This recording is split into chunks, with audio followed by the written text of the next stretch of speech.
tavşan. Buralarda da var. Buralarda da var. Dolaşmışlar bak. Tavşan izleri bunlar. Aşağıda dağ keçisinin izi vardı.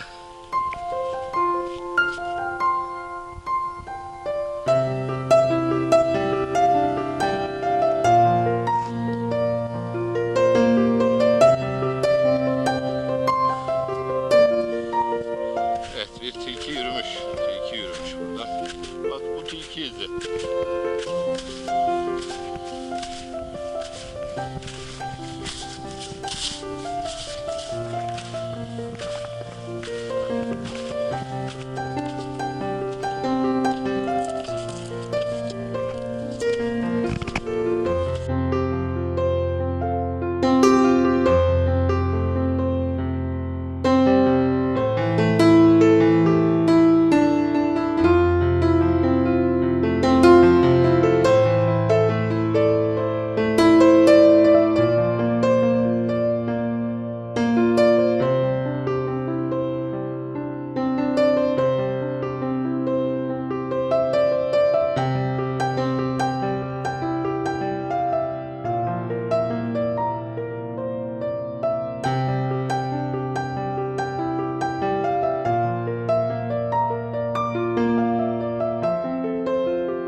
İstikamet burası.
Evet.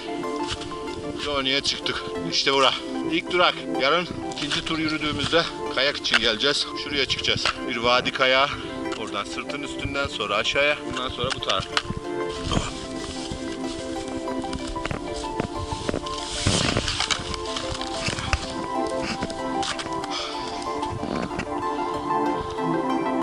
Şimdi buradan aşağıya bakalım. Buradan kayılabilir mi? Yok. Burada çıplak. Buradan kayamayız. Aşağıda.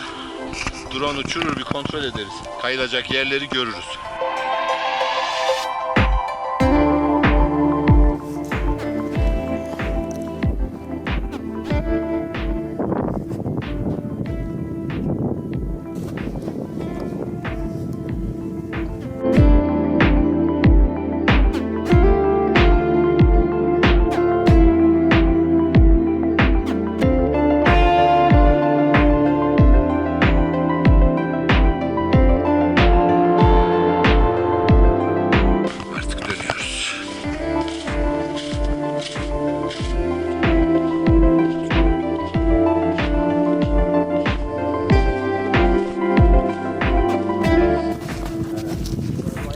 Var ya, ben şuradan yukarıdan vurursam şuradan şöyle o sırtın oraya bu yola girmeden o temiz yerden şu sıra kaya da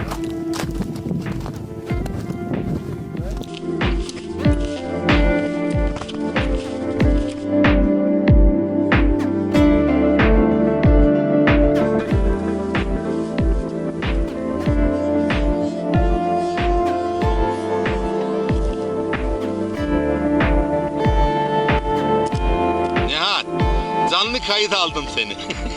Vallahi. Ora buz, oraya basma.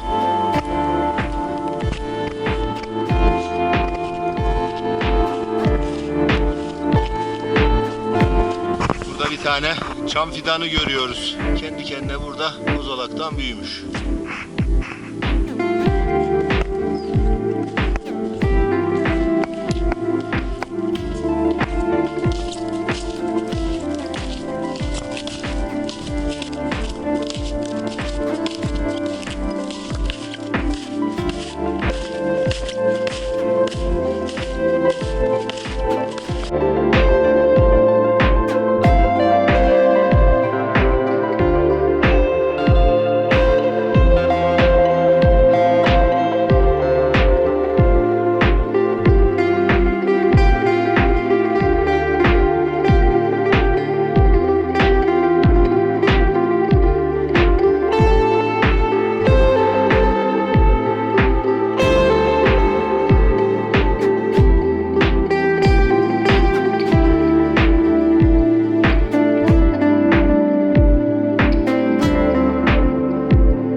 Cimil'in hali bu.